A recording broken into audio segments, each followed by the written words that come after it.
Secunderabad cantonment వాసుల చిరకాల కోరిక నెరవేరింది. కంటోన్మెంట్ బోర్డు పరిధిలోని సివిలియన్ ప్రాంతాలను జీహెచ్ఎంసీలో విలీనం చేసేందుకు కేంద్ర ప్రభుత్వం ఆమోదం తెలిపింది. కంటోన్మెంట్ బోర్డు విలీనంపై సీఎం రేవంత్ రెడ్డి ప్రత్యేక చొరవ చూపారు. కంటోన్మెంట్ ను జీహెచ్ఎంసీలో విలీనం చేయాలని రక్షణ శాఖ అధికారులను కోరారు. రాష్ట్ర పర్యటనకు వచ్చిన ప్రధాని మోదీకి స్వయంగా విజ్ఞప్తి చేశారు. బ్రిటిష్ కాలం నుంచి కొనసాగుతున్న కంటోన్మెంట్ బోర్డులన్నింటినీ రద్దు చేసి స్థానిక పురపాలక సంఘాలు, నగరపాలికల్లో విలీనం చేయాలని కేంద్ర ప్రభుత్వం నిర్ణయం తీసుకుంది. విలీనానికి సంబంధించిన విధి విధానాలను తాజాగా జారీ చేసింది. కేంద్ర ప్రభుత్వం పేరిట హక్కుగా ఉన్న భూములు, ఆస్తులు కేంద్రానికే దక్కుతాయి.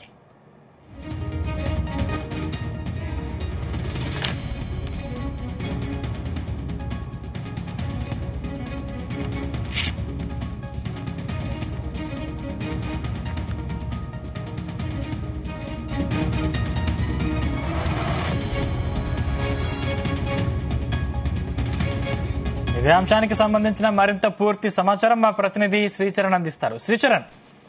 సందీప్, సికింద్రాబాద్ కంటోన్మెంట్ వాసుల చిరకాల కోరిక నెరవేరిందని చెప్పుకోవాలి. కంటోన్మెంట్ బోర్డు పరిధిలోని సివిలియన్ ప్రాంతాలను జీహెచ్ఎంసీలో విలీనం చేసేందుకు కేంద్ర ప్రభుత్వం కూడా ఆమోదం తెలిపింది.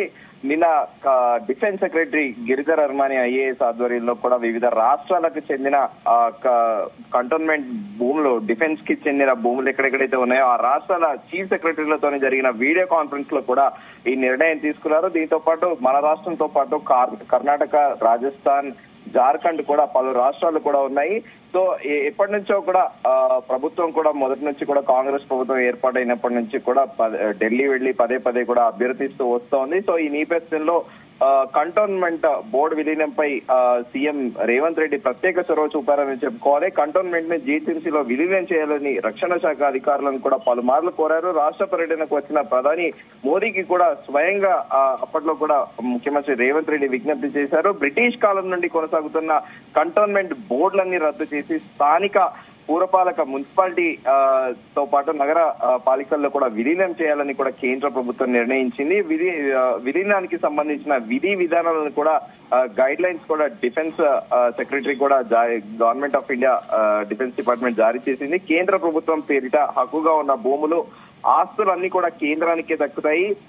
సో దీంతో పాటు సమావేశంలో తీసుకున్న నిర్ణయాల్లో భాగంగా కంటోన్మెంట్స్ లోని పౌర ప్రాంతాలను తొలగించడముతో పాటు వాటి పక్కనే ఉన్న రాష్ట్ర మున్సిపాలిటీతో విలీనం చేయడము, దాంతో పాటు పౌర సౌకర్యాలతో పాటు పురపాలక సేవలకు గాను ఉద్దేశించిన అన్ని ఆస్తులపై యాజమాన్య హక్కులు రాష్ట్ర మున్సిపాలిటీలకు కూడా బదిలీ చేయబడతాయి. దాంతో పాటు కంటోన్మెంట్ బోర్డు ఆస్తుల బాధ్యత కూడా రాష్ట్ర మున్సిపాలిటీకి బదిలీ చేయబడతాయి. ఎక్సైజ్ చేయబడిన ప్రాంతంలో లీజుకు తీసుకున్న పాత గ్రాంట్ ఆస్తులపై కూడా రాష్ట్ర మున్సిపాలిటీకి బదిలీ చేయబడతాయి. కానీ మిలిటరీ ఎక్సర్సైజ్ ఎప్పుడైతే మిలిటరీ స్టేషన్స్ ఏవైతే ఉన్నాయో యథావిధిగా డిఫెన్స్ డిపార్ట్మెంట్ కి సంబంధించిన మన దగ్గర 2 బెటాలియన్ యూనిట్స్ ఉన్నాయి. ఇక్కడ హైదరాబాద్ లో, సికింద్రాబాద్ లో, అల్వాల్ నియర్ సికింద్రాబాద్ దగ్గర ఒకటి, అలాగే లంగరౌజ్ లో ఉన్న విషయం తెలిసిందే. సో ఈ ఏరియాలో జనరల్ గా మిలిటరీ ఎక్సర్సైజెస్ కానీ, డ్రిల్స్ కానీ, మిలిటరీ యాక్టివిటీస్ ఏవైతే ఉంటాయో అవి యథావిధిగా కూడా రక్షణ శాఖ పరిధిలోనే ఆ భూములన్నీ ఉంటాయి. దాంట్లో స్టేట్ గవర్నమెంట్ ఎలాంటి ఇన్వాల్వ్మెంట్ కూడా ఉండదు. ఆ రెగ్యులర్ ఎక్సర్సైజ్ చేసే వాటికి కూడా కంప్లీట్ కంట్రోల్ గా కూడా ఆర్మీ చేతుల్లోనే, డిఫెన్స్ డిపార్ట్మెంట్ చేతుల్లోనే కూడా ఉంటాయి. ఎక్సెప్ట్ ఒక మిలిటరీ స్టేషన్ కి వదిలేసి మిగతా కంటోన్మెంట్ ఏవైతే ఉన్నాయో అవన్నీ కూడా మున్సిపాలిటీలోకి బదిలీ చేయాలని కూడా గవర్నమెంట్ ఆఫ్ ఇండియా ఒక డెసిషన్ తీసుకుంది. దాంతో పాటు భూమిపై హక్కులు, అలాగే దాంతో పాటు కొన్ని కండిషన్స్ కూడా ఉంటాయి. షరతులకు లోబడి కూడా స్థానిక పురపాలక చట్టాలకు వర్తించే రాష్ట్ర మున్సిపాలిటీకి మొత్తం కూడా ఈ కన్సర్న్ ఎక్సెప్ట్ ఈ డిఫెన్స్ ఏరియా కాకుండా మిగతా అన్ని కూడా అవి అప్పగించబడతాయి. రాష్ట్ర మున్సిపాలిటీకి తన అధికార పరిధిలోని ప్రాంతాలపై కూడా స్థానిక పన్నులు విధించే విధంగా కూడా గవర్నమెంట్ ఆఫ్ ఇండియా ఒక ఆర్డర్ ఇష్యూ చేసింది. అయితే